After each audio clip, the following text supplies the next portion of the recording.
비행기 추락 사고가 일어나면 승무원들은 위기 대처 매뉴얼에 따라서 움직입니다. 근데 그들이 제일 먼저 구하는 사람은 어떤 사람이겠습니까? 노약자들, 나이 많은 분들, 어린 나이들, 여자를 먼저 구하는 것이 아니라 위험이 닥쳐오면 승무원 자신을 먼저 챙기라는 매뉴얼이 있다고 합니다. 승무원이 먼저 구명조끼를 메고 승무원이 먼저 산소 마스크를 쓰고 안전을 확보한다라는 거예요. 승무원이 안전이 확보되지 않으면 승무원이 막 숨이 차고 승무원이 이렇게 정신을 차리지 못하면 거기 기내에는 온통 아수라장이 되고 많은 생명들이 위험하게 됩니다. 그래서 힘들 때일수록 가장이 중요한 거예요. 나라가 위기가 올수록 리더가, 지도자가 중요하다는 거예요. 이 지구촌이 코로나 바이러스의 테러로 인하여 휘청거리고 있고 온 국민이 어찌할 바를 모르고 방황합니다. 코로나로 사망한 사람의 숫자가 대략 80, 90만 명이 될 거라는 겁니다. 코로나로 인하여 도산한 기업이 숫자를 셀 수도 없고 자살하는 사람들이 급증하고 있습니다. 지구촌 전체가 휘청거리고 있는데 이러한 때 국가의 원로들이, 지도자들이 소망을 주고 위로를 주고 힘이 되어줘야 되는데 그런 사람이 없습니다. 옛날에는 그래도 나라가 어려울 때는 종교 지도자들이 한마디를 하면 국민들이 그래도 소망을 가지고 힘을 얻고 나라가 어려울 때 대통령이 대국민 담화를 하면 백성들이 그래도 안심을 했지만 지금은 그런 리더, 지도자가 없다라는 겁니다. 무엇보다도 흔들리고 휘청거리는 이 어려운 때 교회가 힘이 되고 위로가 되고 소망이 되어야 되는데 교회는 그렇지 못합니다. 역사 이래로 교회는 세상이 어려울 때 소망을 주고 위로를 주고 힘이 되었고 그들의 눈물을 닦아주었습니다. 여러분, 전 세계를 휩쓸었던 유럽의 흑사병이나 전염병이 돌 때 수많은 사람들이 죽어나갈 때 그때도 마찬가지예요. 감염되지 않기 위해서는 그때는 그냥 가족도 버리고 이웃도 버리고 사람을 아주 냉정하게 버렸어요. 왜? 같이 있으면 죽기 때문에. 그렇게 버림받았을 때 교회는 그들의 눈물을 닦아주고 그들을 찾아가서 격려하고 위로했습니다. 그 당시 감염이 되면 자녀들도 버립니다. 그러면 이 감염된 사람은 나가서 결국 죽게 되는데 그래도 다리가 있으니까 두 발이 있으니까 집으로 기어 들어오죠. 못 들어오도록 나무에다 매놓고 들어오지 못하도록 군사들을 지키게 하고 불을 질러버렸어요. 세상이 버린 그들을 교회는 찾아가서 먹을 것을 주고 그들을 돌봐주었어요. 일제강점기에 전 세계적으로 유명했던 스페인 독감이 퍼졌는데 그 당시 우리나라가 인구가 1,700만 명이었는데 700만 명이 감염이 되고 14만 명이 죽었어요. 그때 일본은 식민지 국가인 약한 조선을 돌보지 않았습니다. 약 한 봉지 주지 않고 버려버렸어요. 수많은 백성들이 죽어나갔어요. 그때 한국교회는 버려진 그들을 찾아가서 돌봐주었어요. 목숨 걸고 죽어가는 사람들을 가서 보살피고 섬겼어요. 그 당시 세상 사람들에게 있어서 교회는 가장 존경받고 신뢰받는 공동체였어요. 3.1운동 그 주역이 바로 교회가 아니었습니까? 교회는 세상의 빛이고 소금이고 소망이 되었어요. 성경에 보면 초대교회도 세상 사람들에게 칭송을 받았다 이렇게 얘기합니다. 사도행전 2장 47절에 보면 하나님을 찬미하며 또 온 백성에게 칭송을 받으니. 그런데 오늘의 교회는 세상 사람들에게 손가락질을 당하고 세상 사람들에게 밟히는 그런 아주 처참한 상태에 빠지게 말았어요. 똑같은 감염병 상황이지만 교회는 그들에게 위로와 소망이 되지 못하였어요. 교회의 대사회적인 신뢰도가 추락할 대로 추락해서 2020년 코로나가 터지기 전 교회 지지율이 32%예요. 32%밖에 교회를 인정하지 않았어요. 그리고 코로나를 지나면서 1년 후에 2021년도에는 교회의 신뢰도가 21%에 이르지 못합니다. 3, 40대에게서는 교회의 신로도는 20%에도 도달하지 못합니다. 교인 수도 코로나를 지나면서 33%가 감소되고 교인 중에서도 기도하고 성경 읽고 묵상하는 사람이 43%나 감소되었다라는 것. 그리고 교회 사역도 7, 80%가 중단되고 겨우 20, 30%만 유지하는 거예요. 예산도 한 24%가 감소되었다라는 겁니다.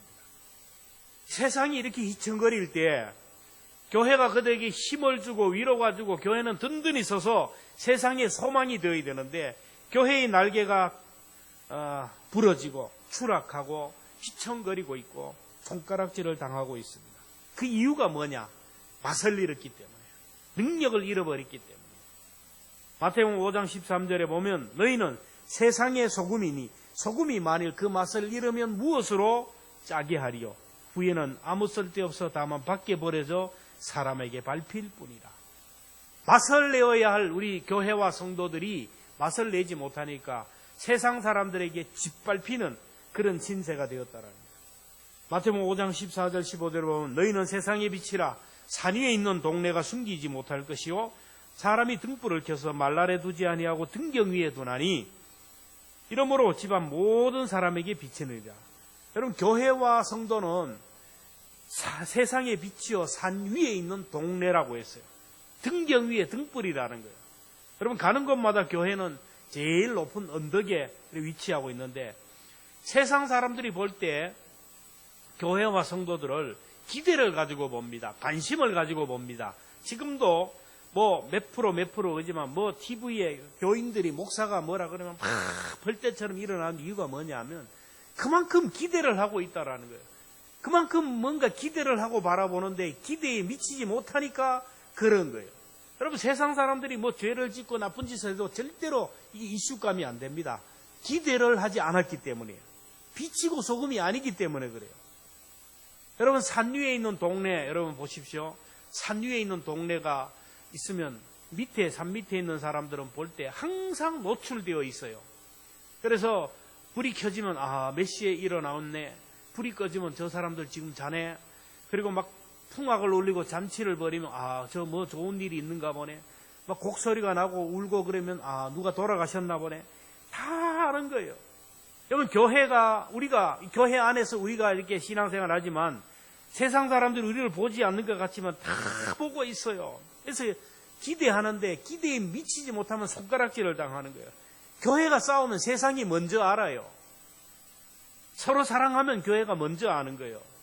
우리 교회가 추수감사주의를 하고 성탄절을 보내면서 여러분, 이웃이 먼저 알아요. 지난번에 모 집사님이 그러잖아요. 목사님이 선물 갖다 주는데 올해는 선물 안 갖다 주나요? 요즘 교회에 어떤 분이 안 보이는데 어떻게 됐냐고요. 우리보다 더 잘 안다니까요. 우리 교회가 해마다 사랑의 김장 나누기를 해서 이 지역의 세계동 사무소에 어려운 주민들에게 전달되는데 여러분은 모르지만 우리 교회의 소문이 잘 나 있어요. 노화대학을 통하여 지역사회에 좋은 소문이 났어요. 원래는 코로나로 인하여 사랑의 반찬 나누기를 우리가 실시하려고 합니다. 오늘의 교회가 세상 사람들에게 손가락질을 당하는 이유는 교회가 소금의 역할을, 빛의 역할을 감당하지 못하기 때문이에요. 그래서 주님은 교회와 성도들에게 회개하고 복음으로 새롭게 되라는 거예요. 코로나는 회개하고 돌아오라는 하나님의 사인입니다. 시간이 지나면서 사람들은 막연하게 기대해요. 교인도 그렇습니다. 코로나 먹는 약만 이제 나오면 이제는 우리에게 아름다운 일상이 회복될 것이다. 자기 자리에서 회개하고 돌이킬 생각은 하지 않고 상황이 지나면, 시간이 지나면 여러분, 회개하고 돌이킬 때, 회개하고 돌이키고 변화될 때만이 하나님께서 아름다운 일상을 회복시켜 주는 거예요. 그래서 우리는 복음으로 새롭게 되어야 됩니다. 복음이 뭡니까? 복음은 예수 믿고 구원받아 천국 가는 게 복음이에요. 예수님이 우리 죄를 대신해서 십자가에 못 박혀 돌아가시고 3일 만에 부활하셨다라는 것이, 그리고 승천했다는 것이 복음이에요. 그 예수님이 이 세상 마지막 날 우리가 행한 대로 심판하시는 재림주로 오신다라는 것이 복음이에요. 그리고 지금 그분은 영으로 우리 가운데 오셔서 예수 잘 믿게 하시고 이 광야 같은 세상에서 우리를 구원해 주시는 것이 복음이에요. 죄와 사망으로부터 구원받고 가난으로부터 질병으로부터 그리고 여러 가지 문제로부터 구원해 주신다라는 것이 바로 복음입니다. 이 복음으로 새롭게 되라는 말은 하나님의 말씀으로 예수 그리스도로 인하여 새롭게 되라는 겁니다. 내가 먼저 복음으로 새롭게 되고 예수님으로부터 은혜를 받아야 새롭게 돼요. 내가 새로워야 가정을 우리가 이롭게 할 수 있고 만나는 사람들을 이롭게 할 수가 있다라는 거예요. 내가 은혜 받지 못하고 내가 복을 받지 못하면 여러분 내가 여유가 없으면 다른 사람에게 뭔가 이롭게 할 수가 없고 그만한 여력이 없어요. 내가 건강해야 누구를 섬기죠. 내가 뭐 가지고 있는 재물이 있어야 뭐 섬길 거 아닙니까? 내가 믿음이 있어야 그 다른 사람을 섬길 수가 있지 않습니까? 여유가 있어야 돼요. 그래야 섬길 수 있고 다른 사람을 이롭게 하는 거예요. 사실 옛날에 비해서 교회가 건물도 좋아지고 성도 모이는 성도들도 많고 진짜 재정도 많고 한데 왜 교회가 세상 사람들에게 손가락질을 당하는가? 교회와 성도들이 변화되지 않았기 때문에요. 변화되는 거예요. 원래의 표가 복음으로 교회를 새롭게 세상을 이롭게 하는 어렵고 힘든 시대에 세상을 이롭게 하고 세상을 유익하게 하려면 교회인 오늘 우리가 나부터 새롭게 되어야 되고 변화를 받아야 돼요. 복음으로 새롭게 되는 비결은 예수 그리스도로 인하여 변화되고 예수 그리스도로 인하여 새롭게 되라는 거예요. 그 비결이 오늘 초대교회를 통하여 우리가 알 수가 있는데 이 진리는 여러분 오늘 우리가 듣는 이 진리는 늘 아는 겁니다. 여러분 진리는 항상 단순한 거예요. 진리이기 때문에 변할 수 없기 때문에 계속해서 강조하고 계속해서 듣는 것이에요. 그 핵심 가치가 뭐냐? 46절에 보면 날마다 마음을 같이하여 성전에 모이기를 힘쓰고 모이기를 힘쓰는 거예요.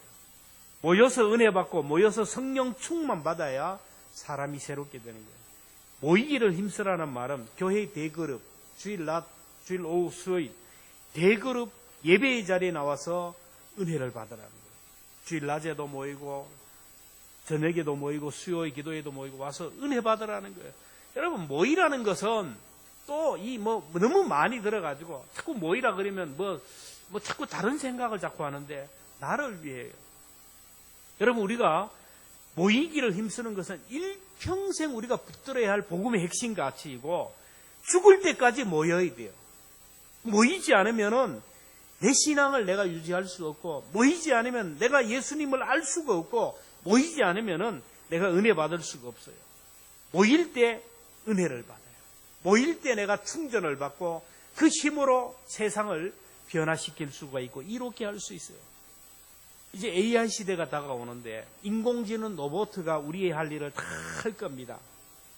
그래서 이 인공지능 로봇은 아무리 일을 하고 아무리 열심을 하고도 뭐가 공치사를 안 해요. 그냥 밤낮 없이 일을 하고도 공치사를 안 하는 거예요. 청소기도 보면 자기가 알아서 집안 구석구석을 청소하다가 이제 배터리가 부족하면 하던 일을 멈추고 어디 갑니까? 자기 뭡니까? 배터리 위에 올라가서 충전기에 올라갑니다. 그리고 다 충전하면 다시 나와서 못다한 그곳에 가서 일을 하는 거예요. 이와 같이 우리가 가정을 섬기고 자녀를 섬기고 성도를 섬기고 교회를 섬기고 일을 하다 보면 방전이 돼요. 방전이 되면 여러분 충전소에 올라가서 충전을 해야 그 힘으로 우리가 맡겨진 사명을 감당할 수가 있어요. 왜 사람의 입술에서 자꾸 불평이 나오는지 아세요? 자꾸 불평이 나오고 자꾸 염려가 나오고 걱정 근심하는 이유고 두려운 이유는 지금 내 속에 방전이 되고 있다라는 거예요. 이 방전된 것을 충전하기 위해서 애를 쓰면 불평도 원망도 다 떠나가는데 사람들은 자꾸 다른 이유를 자꾸 대는 거예요. 돈이 좀 있으면 내가 좀 건강하면 자꾸 세상적인 것들만 자꾸 추구하는 거예요. 여러분 불평이 나오고 걱정거리가 나오고 염려거리가 나오면 여러분 성전에 올라와서 충전할 수 있기를 주님의 이름으로 축원합니다. 충전해야 돼요. 충전해야 돼요. 교회에 오는 것을 충전이라고 생각하는 거예요. 주일 한 번 충전하는 것으로 힘들기 때문에 더 열심히 하기 위해서 수요일도 나오는 게 아닙니다. 이게 모이기를 힘쓰라는 것은 오늘 우리에게 은혜를 주시기 위하여 충전하기 위해서예요. 근데 성경을 보고 역사를 보면 사탄은 모이지 못하게 하는 거예요. 여러분, 공산주의가 제일 싫어하는 집단이 어딘지 아세요? 기독교입니다. 우리가 공사 하나가 되면 제일 먼저 죽는 거는 목사가 제일 먼저 죽어요. 그 다음에 교회 장로들이 그 다음 죽어요. 성도들이 숙청 대상이에요. 왜? 이분들은 모여서 하나님의 은혜를 받으면서 영적 오감이 열리거든요. 막 눈이 열리고 귀가 열리고 의식이 열리니까 이 사탄의 세력에 대해서 대항하기 때문에, 그래서 선교사들이 복음을 전하면 복음이 전해진 미지의 땅에 문명이 발달하고 문명인들이 사라지는 거예요. 까막눈이 사라지면서 글을 알게 됩니다. 시대를 분별할 수 있는 지혜가 생겨요. 그러니까 복음이 들어가면서 사람이 깨어나는 거예요. 의식이 깨어나는 거예요. 3.1절 운동의 주역이 누구냐면 한국교회가 중심이 되었다라는 거예요. 영적으로 깨어난 사람들이 시대를 이끌어가는 거예요. 그래서 공산주의가 제일 싫어하는 것이 바로 기독교예요. 앞으로 하나님을 대적하는 권력자들, 하나님을 반하는 정치인들이 계속해서 교회에 모이지 못하도록 핍박할 것입니다. 옛날이나 지금이나 악한 자들은 교회에 모이지 못하게 하는 거예요. 그래서 모이지 않는 습관을 만듭니다. 지금 코로나로 인하여 제일 타격받는 게 뭐냐면은 교회에 모이지 못하는 거예요. 그래서 지금 모이지 않는 습관이 들어버렸어요. 주일 낮에도 주일 찬양 예배도 안 드리는 교인이 많고 수요 예배 안 드리는 교인이 너무 많아요. 낮 예배만 끝이고 주일 오후 예배가 안 돼요. 지금 대도시 교회는 수요일도 택도 없어요. 아예 안 모이는 습관이 들었어요. 그리고 믿음 약한 자들이 얘기합니다. 왜 자꾸 모이라 그래요? 귀찮게 자꾸 모이라 그래요. 모여봤자 뭐하냐? 하나 주님은 말씀하죠. 히브리서 10장 25절에 보면 모이기를 피하는 어떤 사람들의 습관과 같이 하지 말고 오직 권하여 그날이 가까이 옴을 볼수록 더욱 그리하자. 성도들이 한 마음으로 모일 때 하나님이 역사해요. 초대교회 12명의 제자 중에 가룟 유다가 예수님을 배신하고 11명의 제자가 되었어요. 근데 한 명의 제자 뽑았는데 마띠아를 뽑아서 12명의 제자를 만들고 나니까 어떻게 되었습니까? 사도행전 1장 마지막 절에 26절에 보면 제비 뽑아 마띠아를 얻으니 그가 11사도의 수에 들어가니라. 사도행전 1장 마지막 절에 마띠아가 뽑히고 12제자가 모일 때 어떤 일이 일어나냐면은 사도행전 2장에 들어가자마자 오순절 성령 강림 사건이 일어났어요. 교회는 한 자리에 모일 때 성령이 충만하게 받아요. 함께 모일 때 나만 하는 게 아니고 모두가 은혜를 받게 되는 거예요. 장작불이 모여 탈 때 놀라운 화력을 이루는 거예요. 모이기를 힘쓰라는 거예요. 우리가 모일 때 은혜 받게 되는 거예요. 내가 먼저 모이고 내가 먼저 은혜 받을 때, 내가 먼저 충전할 때 은혜가 넘쳐요. 수요 기도의 당분간 내가 잘 되는 비결에 대해서, 영적으로 충만한 비결에 대해서 말씀할 텐데, 여러분 수요 기도에 쉬고 계신 분들은 삶의 우선순위를 분명히 하시고 은혜 받는 일에 집중할 수 있기를 바랍니다. 내가 은혜 받으면 은혜 받은 나 때문에 우리 가정에 영향력이 나타나고, 은혜 받은 나 때문에 지금까지 한계 상황에서 바둥거리던 그것을 넘어설 수 있는 은혜가 있는 거예요. 하나님께서는 은혜를 주시기를 원하여 복음으로 회복하기 위해서 그 다음 어떻게 하라느냐? 42절입니다. 같이 함께 읽습니다. 42절 시작. 그들이 사도에 서로 교제하고 떡을 떼며 오로지 기도하기를 힘쓰니라. 모여서 뭘 했다고요? 교제하고 떡을 뗐다. 교제하고 떡을 뗐다라는 것은 서로 사랑하고 섬기고 했다라는 거예요. 초대교회 때는 이제 모여서 대그룹으로 모여가지고 예배를 드리고 나서는 이제 소그룹으로 모여가지고 뭘 했냐면은 교제했는데 떡을 뗐어요. 그래서 집에서 가져온 음식들을 가져와가지고 서로 나누어 주는 거예요. 그것을 함께 먹음으로 인하여 그들의 마음이 열리고 서로 교제함으로 인하여 은혜를 받았다라는 겁니다. 사람은 입이 열려야 마음이 열린다. 이거는 일반 이 교회에서 나온 거예요. 원래 이 교회에서 서로 떡을 떼고 교제하는 건 교회에서 나온 건데, 이건 이제 일반 사회에서, 일반 회사들이 이걸 이제 벤치마케팅을 해가지고 와서 그죠. 그들도 먹는 걸 좋아합니다. 회식 문화.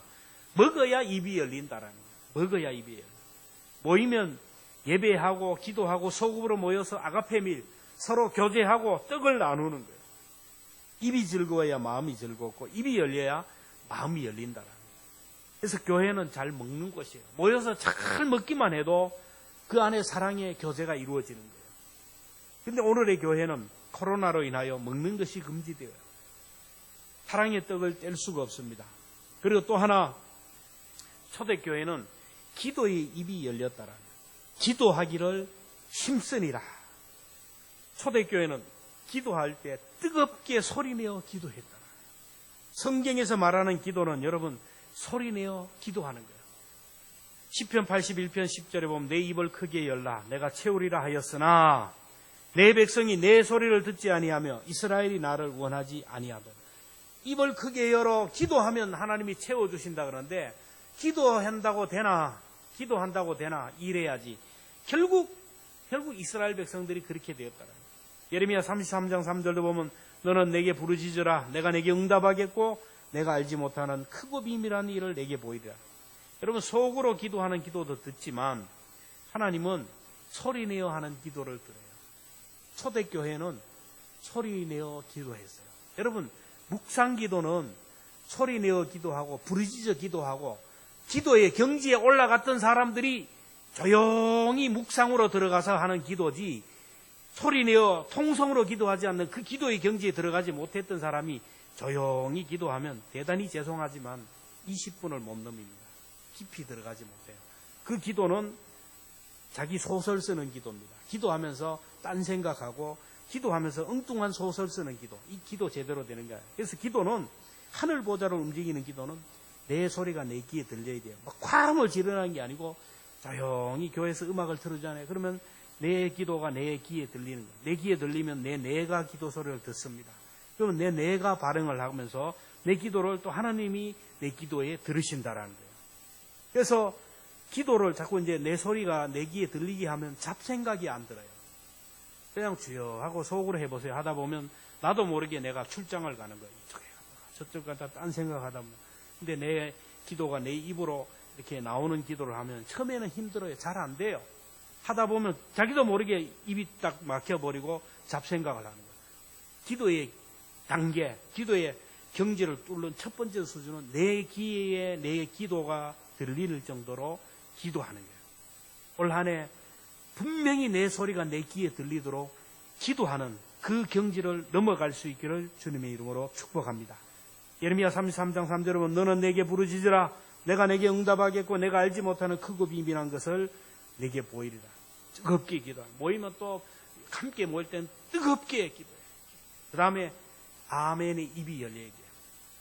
아멘이란 저도 그렇게 되기를 원합니다 라는 뜻이에요. 찬양대가 아멘, 찬양을 하면 아멘 그러면 저도 그렇게 되기를 원합니다. 그러면 찬양대가 받는 은혜를 나도 받게 되는 거예요. 기도하는 분이 기도하면 아멘 하면 기도하는 분이 충전을 받고 기도하는 여러분도 충전을 받고 공동체가 함께 충전을 받아요. 말씀이 전해질 때도 왜 아멘을 자꾸 목사가 하라 그리고 아멘 하는 이유를 아십니까? 말씀을 전하면 이게 내 마음의 옥토에 떨어져야 되는데 이게 내 마음이 옥토가 안 되는 거야. 정신이 산만해가지고 말씀이 내게 들어오지가 않는 거예요. 아멘 할 때 그것이 내게 복이에요. 로마서 10장 10절에 보면 사람이 마음으로 믿어 의에 이르고 입으로 시인하여 구원에 이른다. 말씀이 전해지면 여러분 새가 와가지고 그 말씀을 잡아 먹고 가는 거예요. 내 마음의 밭에 떨어져야 되는데 새가 와서 먹어가는 거예요. 못 들어오게 하는 거예요. 그래서 말씀이 전해질 때 내가 입술로 아멘 하면 새가 못 먹고 이게 아멘 하는 순간 이게 내 속으로 확 들어오는 거예요. 우리가 이제 목사들이 속기 쉬운 것은 우리 교인들이 막 눈을 뜨고 쳐다보고 막 이렇게 집중하면 내 말을 내 말씀을 복음을 잘 받아들인다. 이게 아니에요. 이게 목사도 속는 것이고 강연하는 것은 좋지만 다 아닌 거예요. 눈은 뜨고 있지만 이게 메시지가 떨어질 때 그냥 잡생각을 하면서 사탄이 막 탁탁 대가 잡아가요. 나 잘하세요. 그걸 말씀이라 한다. 온갖 잡생각이 와가지고 이게 잡아가는 거예요. 사탄이 지금 내 생각을 헷갈리게 하고 잡생각이 들어오는 게 몰라요. 내가 생각하는 줄 알아요. 마귀가 그래요. 막 눈을 감고 있지만 눈을 감고 조는 사람도 있고요. 눈을 뜨고 있지만 지금 막 출장 가요. 아유, 빨리 예배를 마쳐야 되는데 오늘 내가 마치고 지금 오늘 어디 가서 뭐 하고 오후 예배 와야 돼. 이런 생각을 하고 있고. 우리 애들 뭐 오늘 또 뭐 걱정하고. 그래서 그래요. 그래서 말씀을 들을 때 뭐냐면은 아멘. 집중, 내 입으로 아멘. 크게 해가지고 막 헷갈리게 하지 말고 그냥 내 속에, 내 입에서 아멘.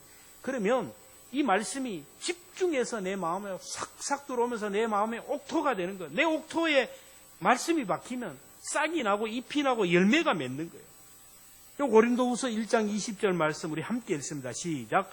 하나님의 약속은 얼마든지 그리스도 안에서 예가 되니 그런즉 그로 말미암아 우리가 아멘하여 하나님께 영광을 돌리게 하는 거예요.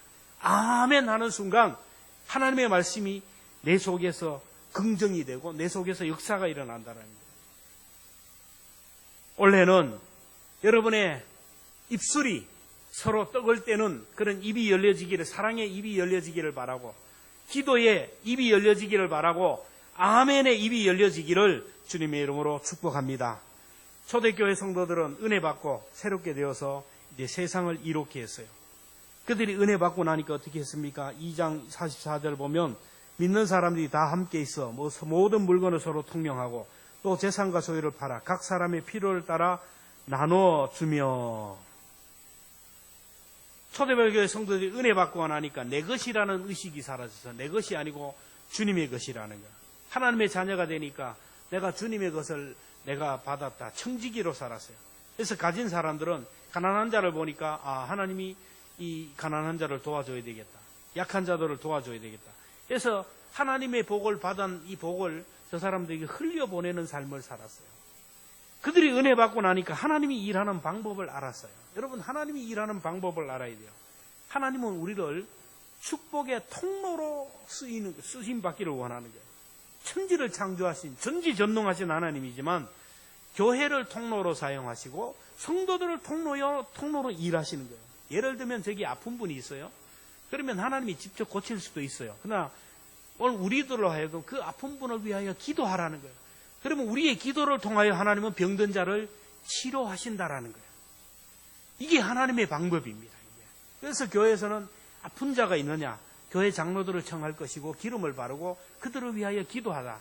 믿음의 기도는 강구하는, 믿음의 강구는 역사하는 힘이 있다라는 거예요. 그래서 교회는 연약한 자들이 있으면 교회 강구하고 함께 기도하는 거예요. 어려운 분이 있습니다. 그러면 하나님이 오늘 우리들에게 그분을 도와주라고 하는 거예요. 그래서 그분을 도와주면 내 빈 부분은 하나님께서 더 큰 걸로 채워주시는 거예요. 오늘 우리 교회와 우리 성도는 축복의 통로요, 축복의 전달자입니다. 아직도 복음을 모르는 사람에게 복음을 자꾸 전해야 돼요. 믿음이 연약한 자들에게 하나님의 사랑을 전달하는 복음의 통로가 돼요. 우리가 하나님의 축복의 통로 되면 하늘의 복이 날마다 나에게 넘쳐요. 비 오면 비 올수록 날마다 새로운 것이 들어오는 거예요. 비 오면 비 올수록 날마다 새로워지는 거예요. 내가 다른 사람을 이롭게 하면 하나님이 나를 이롭게 해요. 우리 하나님의 사람은요, 하나님의 거듭난 하나님의 자녀들은 하나님의 마음을 가져요. 그래서 약한 자들을 보면 도와주고 싶은 마음이 생겨요. 불쌍한 사람이 있으면 도와주고 싶은 마음, 어떤 사람에게 틈이 나면 도와주고 싶은 마음이 있어요. 그런데 사탄은 약한 자를 보면 무시하려고 하는 마음이 있어요. 게을러 빠져가지고 일도 안 하고 그러더니만 게을러 빠져가지고 그렇다고 자꾸 무시하려고 하는 거예요. 그럼 동물의 왕국을 보세요. 사자나 호랑이나 야수들이 사냥할 때 건강한 것은 덤비지가 않아요. 무리 가운데 있는 것들은 덤비잖아요. 꼭 보면 무리 가운데서 이탈한 것들, 그리고 약한 것들이 있으면 그냥 가가지고 확 잡아먹는 걸 봐요. 사탄이 그래요. 사탄에게 이용되는 사람들을 보면요, 가만히 있다가 어떤 사람에게 약점이 보이면, 틈이 나면 집중적으로 공격을 해가지고 막 소문을 내어가지고 공격을 하고 비방을 해요. 근데 성령의 사람은 그렇지가 않아요. 약한 자가 있으면 불쌍히 여겨요. 긍휼히 여겨요. 덮어주고 허물을 덮어주고 도와주려고 하는 거예요. 오늘처럼 교회가 핍박을 당하고 목회자가 손가락질을 당하는 때가 없어요. 이럴 때일수록 우리는 교회를 이롭게 하는 말을 해야 돼요. 교회를 이롭게 하는 말을 해야 돼요. 여러분, 교회의 비리, 교회에서 뭐 말한 말을 자꾸 세상이 자꾸 떠벌리는 거는 교인이 하는 거예요, 교인이.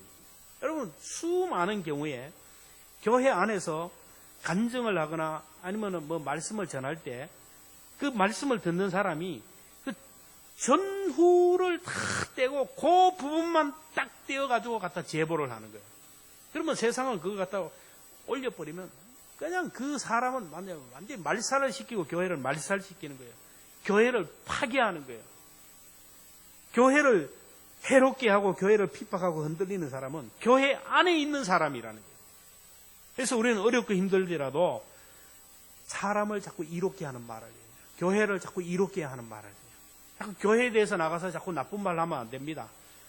우리 성도들에 대해서 자꾸 나가서 나쁜 말을 하면 안 된다는 거예요. 새해에는 사람을 이롭게 하는 말, 여러분 가족들을 이롭게 하는 말, 교인들을 이롭게 하는 말만 우리가 했으면 좋겠어요. 새해에는 예수님처럼 섬김을 받기보다 섬기는 삶을 살아가기를 기도하고, 새해에는 예수님의 성품을 담게 해달라고 기도하고, 예수님처럼 살게 해달라고 기도해서 정말 예수님과 점점 가까이 하고 예수님과 점점 가까이 하면 예수님의 성품을 닮아가게 되고 예수님의 마음을 닮아가게 되고, 내 모든 소원, 기도의 제목도 예수님 닮기를 원합니다. 이런 기도의 제목이 된다라는 겁니다. 오늘 우리가 함께 찬송을 부를 텐데 452장 내 모든 소원 기도의 제목 예수님 닮기 원합니다. 날마다 우리 이런 마음으로 하나님 앞에 기도하여서 새해에는 좀 더 변화된 나를 통하여 또 다른 사람을 새롭게 하고 또 다른 사람을 변화시킬 수 있는 그런 은혜가 있기를